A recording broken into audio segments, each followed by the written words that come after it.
Like my boys have never had a pair of Jordans. You know, my boys don't do all that internet fly shit. I'm like, your kids. And no, I don't give a I could be the biggest star in the world. Do not let me catch you being stupid. Do not. And my oldest gets it. My 15-year-old, he tells the other ones, he's like, yo, don't make dad mad. Because once you get one that's right, he gonna straighten the other ones out. So it's just that thing of, in the past 20 years, we've been living through the death of the American male. They have literally killed masculinity in our homes and our communities, for one reason or another. But I raised my boys to be young men. And however you feel about that, you feel about that. Right. But my boys will always be respectful. They will always say, yes, sir, yes, ma'am. No, sir, no, ma'am. They will always say thank you. They will always open the door for a lady. They will always make sure that their mother is taken care and provided for. They will always be men. And that's always, since they were 2 years old. Every time I left for a job, I tell my 15-year-old, you're the man of the house. You make sure these doors are locked every night, this alarm is on, you text me or you call me every night before you go to bed and you wake up. I love that. Because we're men. If I'm not there to protect, he got to be there to protect. Because you can have all the money in the world, climb through the window, that money means nothing. Right. You can have all the celebrity in the world, you jump through the door, that celebrity means nothing. Yeah. So you got to have a little guard in there, you know? And so for me, it's always that idea of American masculinity is very different. Stand-up young men right now, and they only 12 and 11. They have boys. But they stand up right now. Boys, not men. No woman can raise a son into a man. The only way a son can become a man is through a father. The other way is discovering it on his own. You haven't lived the male experience. You lived a female experience. The female experience is more privileged than the man's position. This chick is on a stripper pole. Can a get on a stripper pole and make bread like that? Yes, no. Yes, no, you're speaking about the exception. I knew y'all was going to say that. That exception of men that actually go on a stripper pole and dance, they don't even make a fraction of the money that strippers make. So what I'm saying is facts. You don't have to work. You can sell and still make it. You live life on freaking easy mode. You don't get it. You can't raise no son. It ain't happening. You don't understand the male experience. So the only thing you can hope for is maybe some that you can bag as a stepfather to raise that for you. And if not, you better hope that God is with your son to raise that into a man. If not, he ain't being no man. He gonna be like all of these other wimps that y'all chicks complain about. Sassy boys. Oh, these feminine. Oh, they're leading me on. They're selling me a dream. They're not being masculine and telling me the truth. He's gonna be like one of those that y'all chicks complain about. What are you talking about? You raising a boy into a boy. He will never be a man. I have to agree with. Do I look like a preacher? I be you know like what you they see.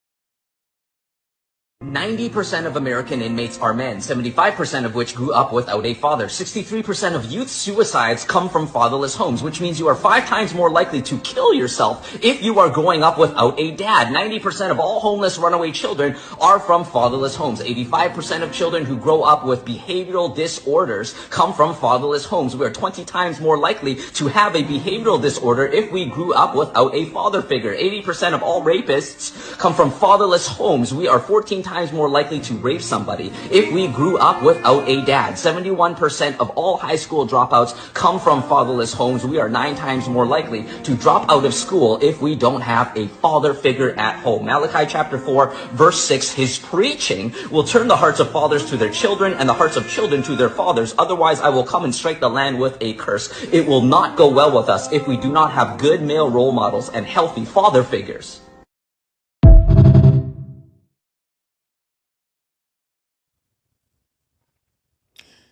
Giving all praises, glory, and honor to Yahweh, Bahashem, Yahushai, Bahashem, Rahakakwadash. Double honors to the apostles and elders of Great Millstone who rule well in teaching us this 100% truth. Salutations to them and my fellow Akim who labor in this truth week in and week out on the highways and byways. Also, salutations to the hopeful elect of the scattered 12 tribes of Israel, scattered to the 4 corners of the earth, that be like unto the speckled bird, also known as your Israelite foreigners and your so-called Negroes, Latinos, and Native Americans. To you, I say Shalom. This is your brother Ayashar Barazal, prophet of doom from the Indianapolis branch of the Great Millstone, coming back at you with another lesson that is edifying to the elect body of the nation of Israel. And, you just saw those quick little short videos about the importance of the father being in the home. All right. And this has been one of the main plays of Esau, Edom, okay, to make sure that the father's out of the home. We know that the welfare system was set up for the men that went off to war, but specifically the so-called white man who is the wicked, according to Malachi 1 and 4. It was set up for him because when they would return home from the war, the welfare system was intended to take care of his family while he was at war. It also did it for the other families, but here was the caveat. When the so-called white man returned home, that household could still collect those benefits. Okay? They could still collect those benefits. However, when it came to the so-called black man, Jake, he couldn't be in the household. And I do know there's a rule, I think it's called out of the house rule. I'll put a link to it in the description box. It was specifically for Jake to be out of the home. And if some of you are old enough to remember, there's this old classic 1974 movie called Claudine, starring James Earl Jones and Diane Carroll. It gave you a glimpse into the welfare system. Jake couldn't even help her out. You would have these surprise visits by these social workers, and if they found anything that they thought was abnormal in the house, such as a donation, a new appliance, or something like that, they would literally kick them off of the program, okay, and ban them from it. All right. It was just a very, very hard situation. They didn't want any help from a man in that home. All right. And like I said, these the 3 videos I just showed shows you the impact of not having the father in home, specifically the Israelite father. That's why with that last video, I want to, since he quoted Malachi 4 and 6, I wanted to get that in context, just so we know exactly who that's talking to. All right. This is the book of Malachi chapter 4. I'm going to start at verse 4. And it says, "Remember ye the law of Moses, my servant, which I commanded unto him in Horeb," which is Mount Sinai, "for all Israel, with the statutes and judgments." Verse 5, "Behold, I will send you Elijah the prophet before the coming of the great and dreadful day of Yahweh B'Shem Yahushai." And verse 6, he says, "And he shall turn the heart," or the mind, the Hebrew word la'ab, "of the fathers to the children, and the heart of the children to their fathers."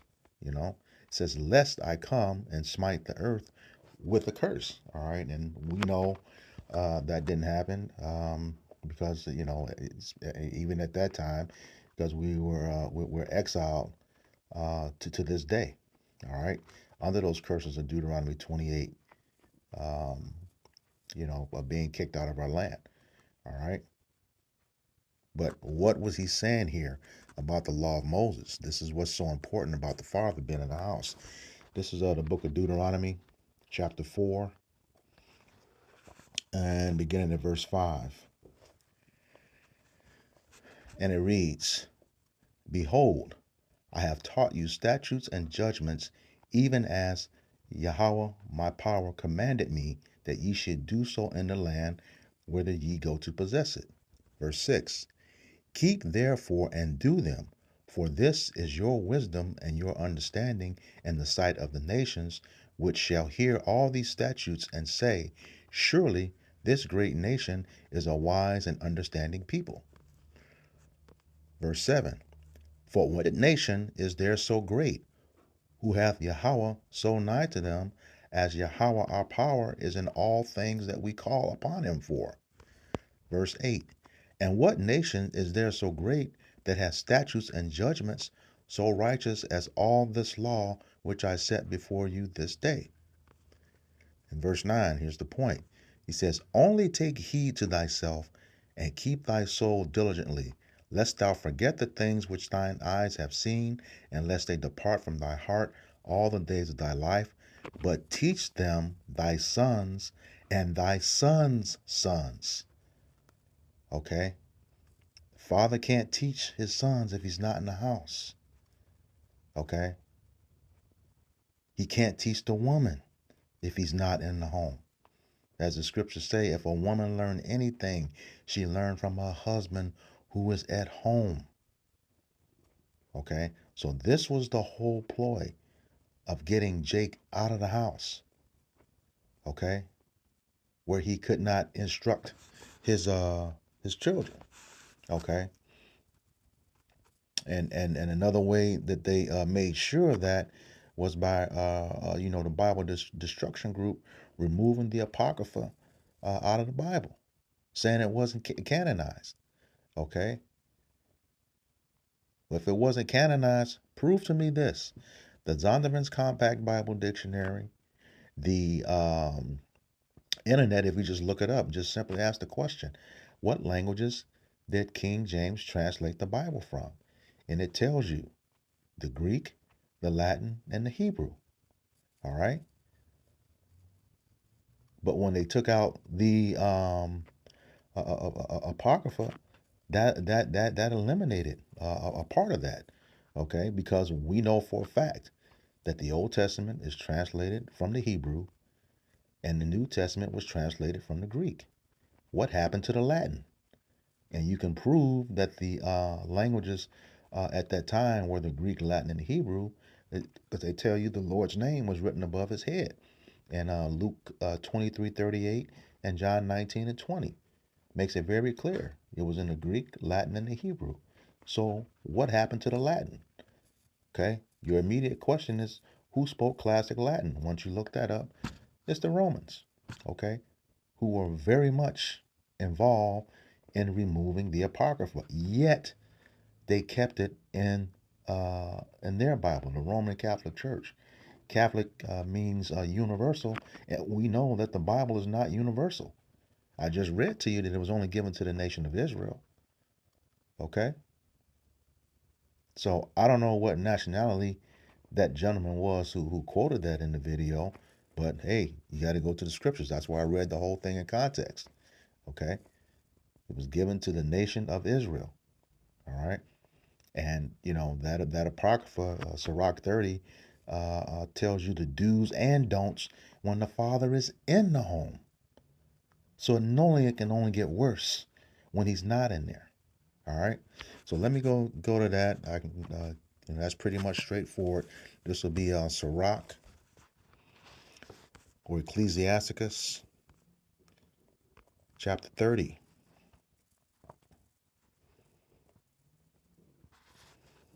Beginning at verse 1. And it reads, he that loveth his son causeth him to often to feel the rod, that he may have joy of him in the end. All right. Yeah, you you got to correct them with that rod. You know, spank them. You know, and you know people want to say slavery did that. You got a lot of dumb jakes, but it's right here in the scripture. You know, yeah. You know, now it you know, sometimes it was a rod, sometimes it was a switch, sometimes it was a belt. You know, you got one of them old school mamas.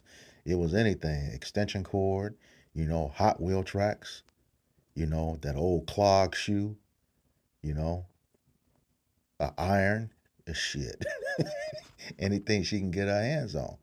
All right. But the father was a little bit more disciplined. Okay. So yeah, he would use a switch or a belt. All right.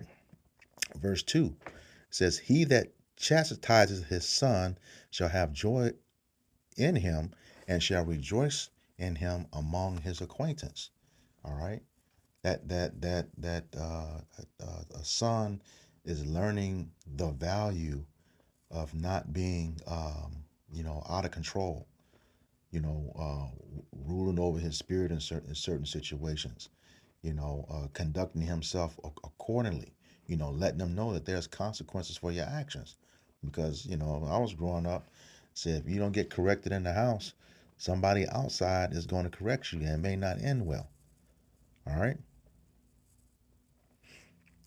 Verse 3 says, he that teacheth his son grieveth the enemy, and before his friends he shall rejoice of him. All right, and see, this is in that video with Anthony Mackie. You know that's pissing Esau Edom off.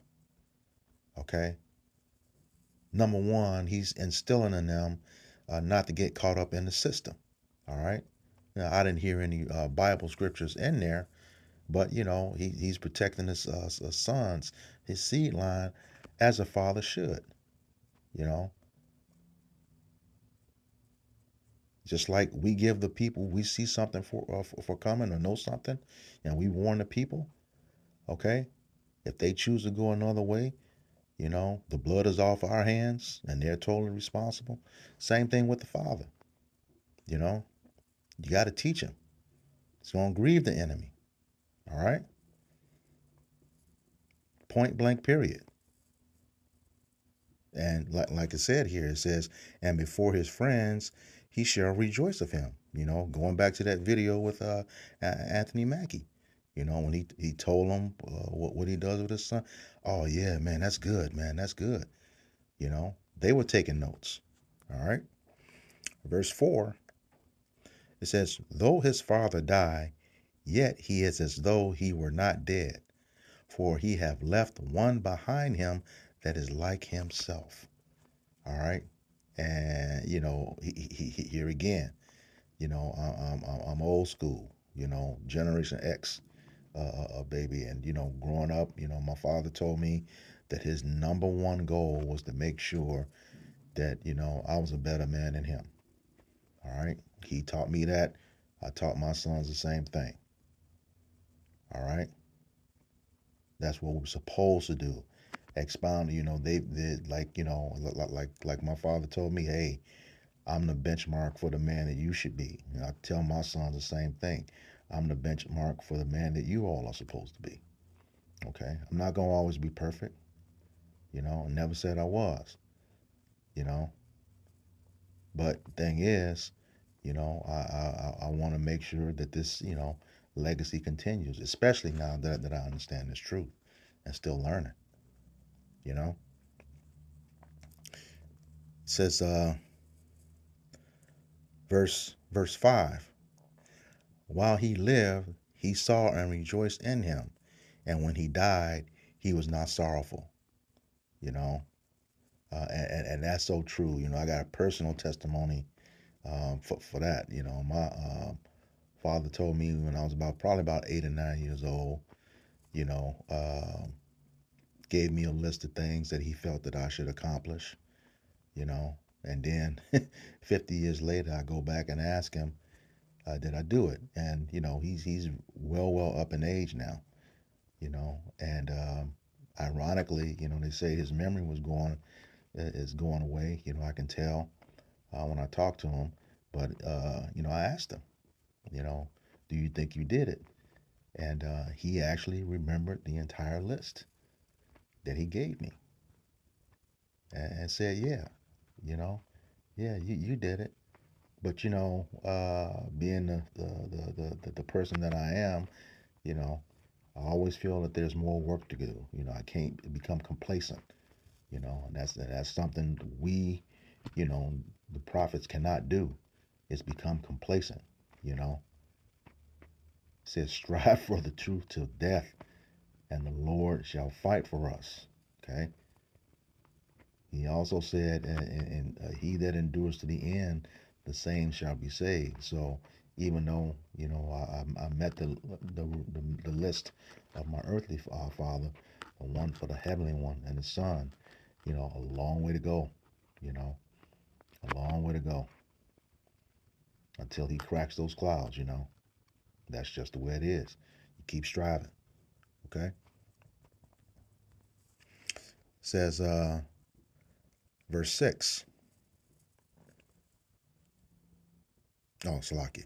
Verse 5, he says, while he lived, he saw and rejoiced in him, and when he died, he was not sorrowful. Well, as personally, I know that day is nearing for him. He's in his 90s, and we talk more, a whole lot more. It's just that relationship, and I know he's pleased, and now because now he tells me, you know, now he tells me, and that just keeps me going forward, and just like that the guy said in the last video who quoted the scriptures, the fathers are needed at home. You saw the statistics that he gave, and those are verifiable. You know, in addition to that, there's another statistic that was just out there. It says that a child in a home where the father alone is the parent is just as successful as a home with both parents. Okay. Now there are some exceptions, you know, but that's the truth.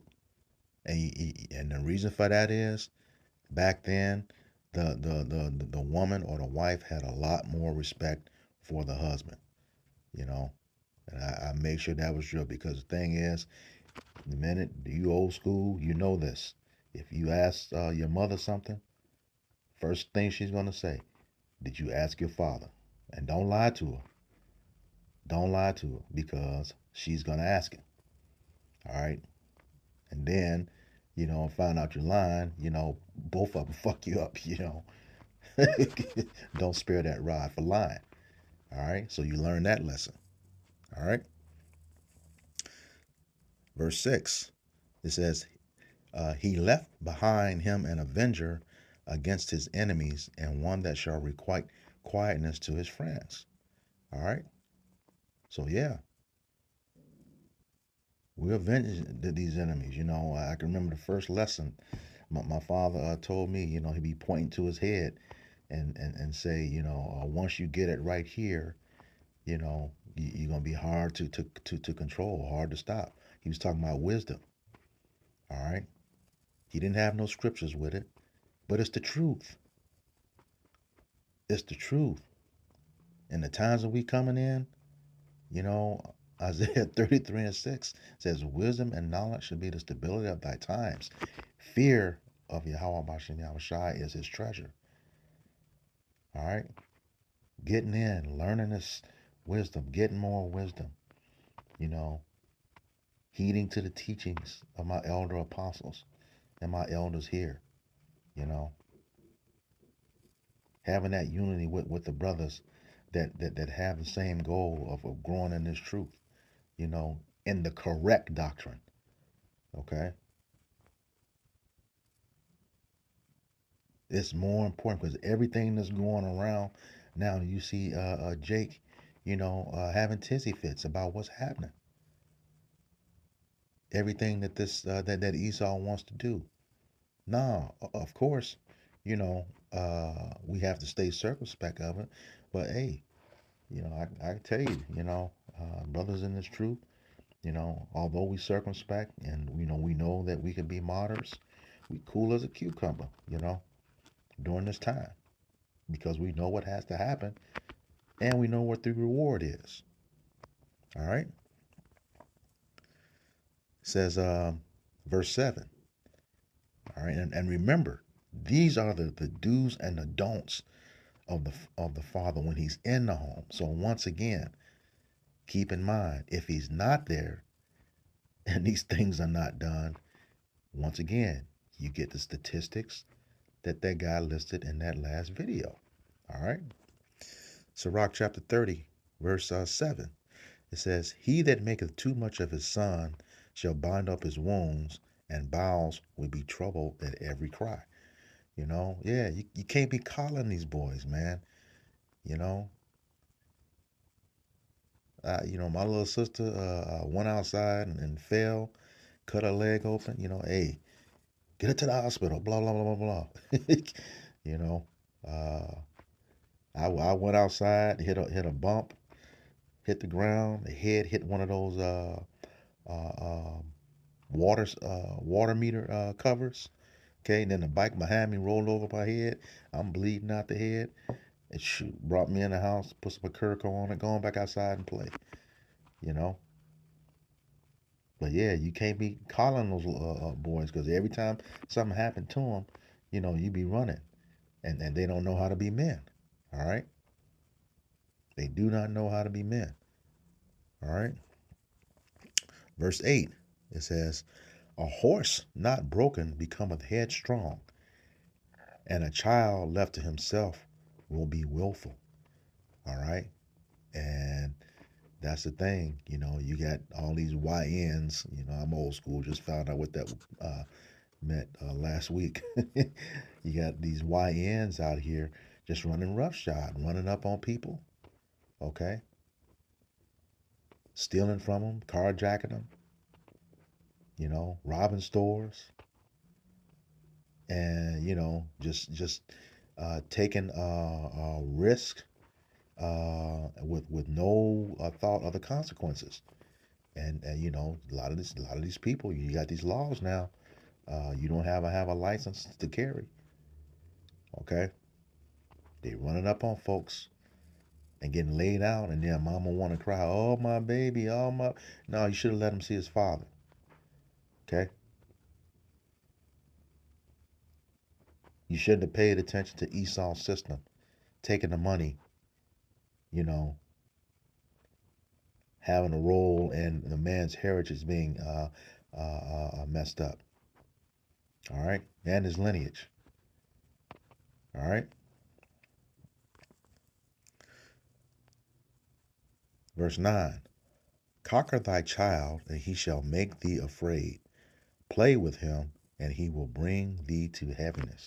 Yeah, if he's not learning any order or discipline, okay, every time he does something, that's wrong, you don't address it, yeah, it's going to cause you problems later on in life, because now, they're letting parents getting sued for the actions of their children. All right. Verse 10. It says, laugh not with him, lest thou have sorrow with him, and lest thou gnash thy teeth in the end. Let me grab that in the NLT. All right. It says, this is on my other screen, so it says, Sirach chapter 30, verse 10. It says, laugh with him now, and one day you will have to cry over him, grinding your teeth in regret. Ooh. Didn't discipline him. He got away. He became willful. All right. Just like the prior scripture said, he became willful. And, you'll be grinding your teeth, mad because of what happened to him, but also mad because you potentially have to pay for it. All right. It says, verse 11, give him no liberty in his youth, and weak not at his follies. All right. He doing some fuck shit out there. Address it right then and there. Address it in the best way possible. All right. Because these kids with freedom now, what is this time out shit? Kids talking back to their parents. Back in my day, if you look the wrong way, you got one cheek slapped to the other side of your face. And don't huff. You might as well curse your parents out. But that's gone, because of Esau getting into the families, First he get into the marriages, now he's getting into the families. All right. Verse 12. It says, bow down his neck while he is young, and beat him on the sides while he is a child, lest he wax stubborn, and he be disobedient unto thee, and so bring sorrow to thine heart. And yeah, that's the truth. You got to get with him early. Like I said, my old man is in his 90s. You know, I can physically look at him and see that, you know, he can't do nothing, you know.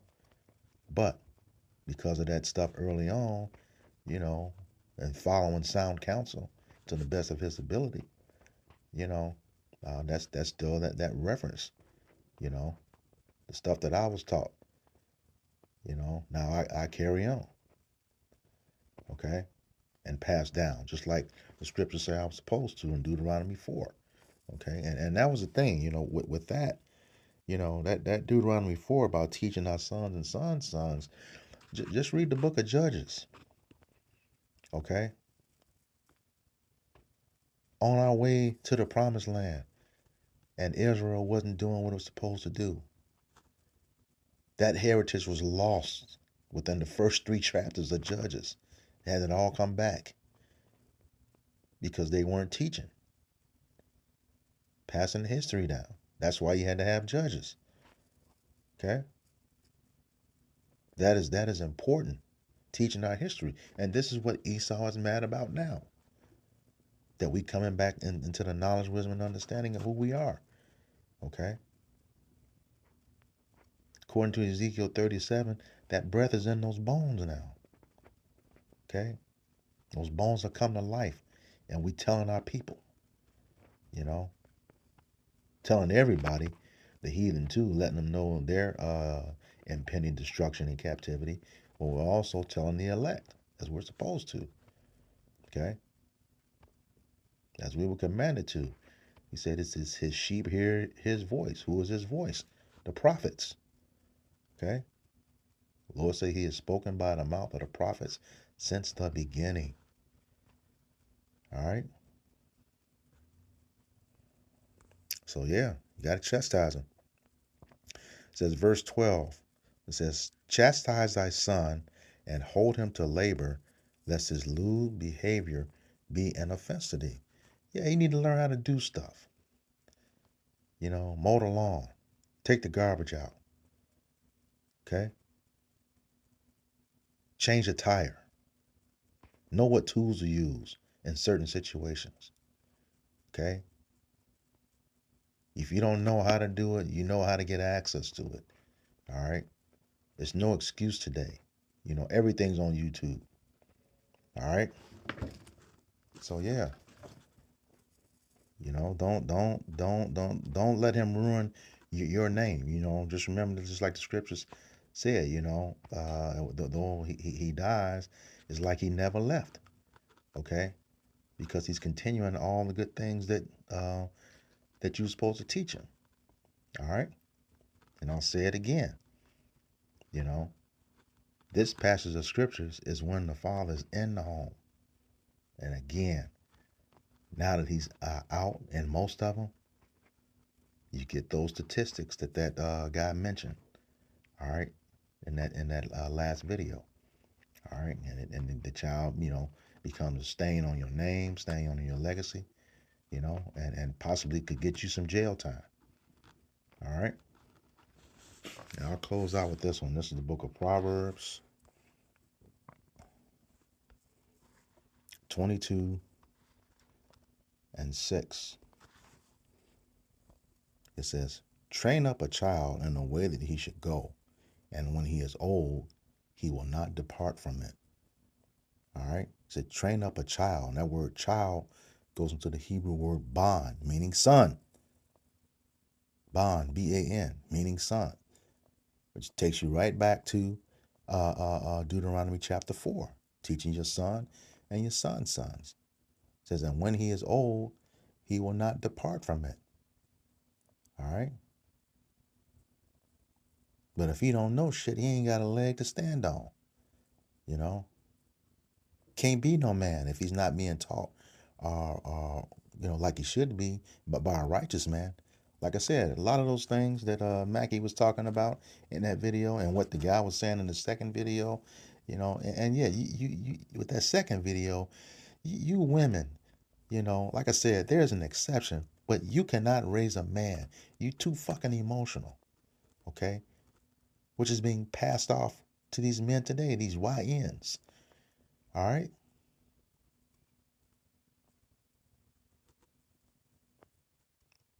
You gonna have these dudes talking about they strong black women.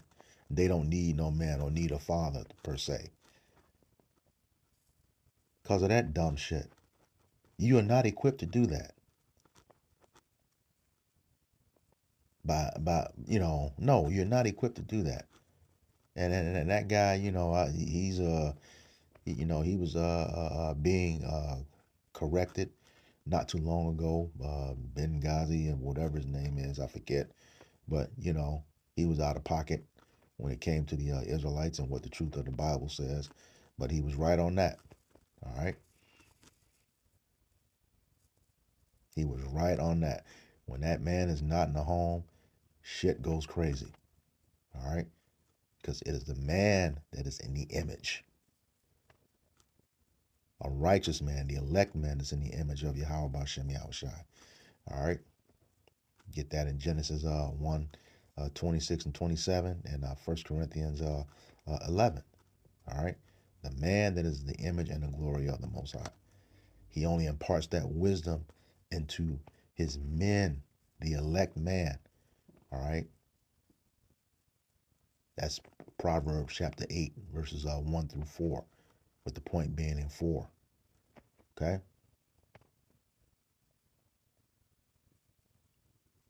That's what it is.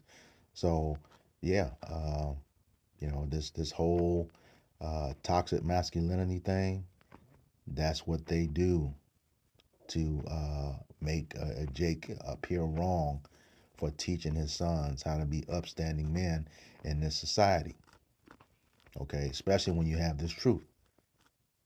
There were other videos out there talking about Mackey's going to get canceled. Well, he was telling the truth. About masculinity being killed.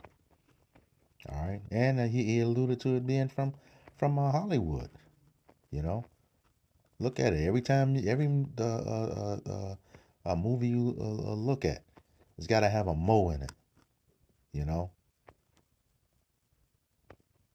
And some a strong black woman. When shit hit the fan, we're going to see how strong you are. Because this shit is coming. All right? Jacob's trouble is already beginning. You can see it with policy now, and then it's going to be physical later. So, yeah, that masculinity is going to be something that's well needed. All right? I said that was the last one, but I'll get this one. This is the book of Isaiah, chapter 32.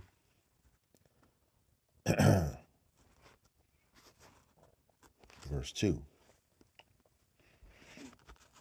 It says, "And a man shall be as a hiding place from the wind, and a covert from the tempest, as rivers of water in a dry place, as the shadow of a great rock in a weary land." He's going to be your protection and your sustenance. Okay? A man. Didn't say a woman, says a man. And when all hell breaks loose, yeah, y'all gonna shut the fuck up. For real. Y'all gonna learn to shut the fuck up. Like I said, this woman today is not the same as this woman back then. When my mother used to say, "If you like it, I love it," it meant something. It meant based on the principles that my father rolled down to her, and when he was out, she made sure I enacted them. Okay, and now that's saying, no, that shit means anything goes. No order, no chaos, no fear of consequences, no fear of Yahweh B'Shem Yahushai. All right? So with that, I hope this lesson was edifying to the elect body of the nation of Israel. Again, I want to give all praises, glory, and honor to Yahweh B'Hashem, Yahushai B'Hashem, Raha'akakwadash. Double honors to the apostles and elders of Great Millstone who rule well and teaching this 100% truth. Salutations to them and my fellow Akim who labor in this truth week in and week out on the highways and byways. Also, salutations to the hopeful elect of the scattered 12 tribes of Israel, scattered to the four corners of the earth, that be like unto the speckled bird, also known as your Israelite foreigners, and your so-called Negroes, Latinos, and Native Americans. To you, I say Shalom, Kwam Yasharala, Abba, Shalom.